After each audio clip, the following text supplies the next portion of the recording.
Hi, I'm Heidi Rocky of Rocky's Red Resources, and I'm in my classroom today to give you a peek at my word wall. It's quite huge. It's really blossomed. It started out very small with just, your regular letter cards. Mine are a little fancier because I have phonics graphics on them. I put them on there specifically for my students to help them understand the connection between our phonics posters that we went over every day in the beginning of the year, cat, cat, C says ka, fitty, fitty, C says, and all of the words that have, or the letters that have two sounds have two graphics. The letters that have one sound have one graphic. So we have these hanging up on the wall over here, and we went over them every day. And then when we transitioned into using a word wall, I went ahead and I made sure that the letter cards had those same graphics on there so that they could reference it and find the words that they were looking for. Once we started our word wall, we started with just some basic sight words, can, do, all of those basic beginning of the year first grade sight words. And then we started adding on things that we were using. Shape words, we added on color words, we added on number words, we added on the kids' names, and I actually took a picture and put their picture right here. And as many of the cards as I could, I added these picture cues. The reason for that is that my class is a very high English language learner population.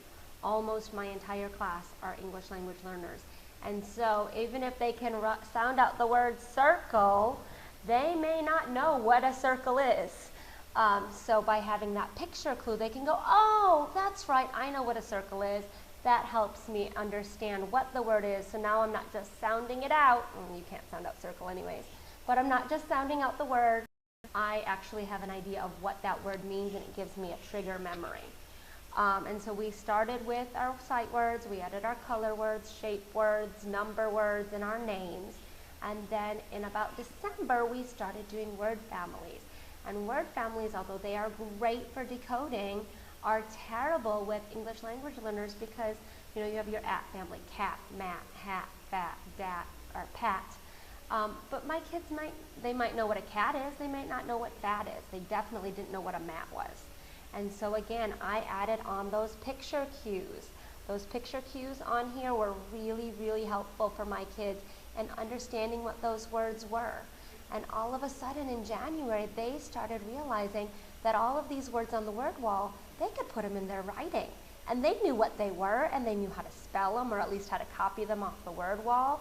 And they started to really use my word wall. They use it every day now. They use it in writing centers for sure, because they use it in their free write, they use it in their grammar sentences, they use it in reading when they get really stuck on a word and they can sound it out and they know it looks familiar but they don't remember what that word means. They go to the word wall, they find the picture of it, and they go, oh, that's right, that's what a nut is. I have a different word for it in my brain in French, but I know what it is in English now. So my word wall has been so powerful for my students this year that I just had to share it with you guys. I'm going to try to give you a glimpse of how big it is. Actually, next year I'm going to plan it a little better because it got huge. So it starts all the way over there at A, and I actually have 3 levels, A, K, U, because it breaks it up between the alphabet all the way across, and then we started another line and another row. And so it goes all the way across behind me and all the way down to the end of the wall. And then we actually had to stick T kind of around the corner because S exploded, and so we didn't have any more space. And then if you notice on the bottom, I'm not sure if you can see, but after Z, I have the 4 most common digraphs, SH, CH, TH, and WH. And so we were able to sort out those sounds, which was so great for my students to be able to know, okay, this is a T word, but it really says th and not t. So I can put it in the th, TH with the thumb, and we have a little thumb. Again, we go back to those phonic sounds that really give them that cue and that clue that's so important. I actually think for next year I may even add PH, because we've come across a bunch of PH words under the P, and they go, wait, but it doesn't say p, it says p. So it's great for working on those phonics cues and working on just all of these different pieces that come together for first graders to really use your word wall. So if you would like these pieces, they're all available to you at my TPT store. Many of them are free. These posters are free. I have all kinds of different pieces for free. Some of them are charged. I know the word families are 99 cents.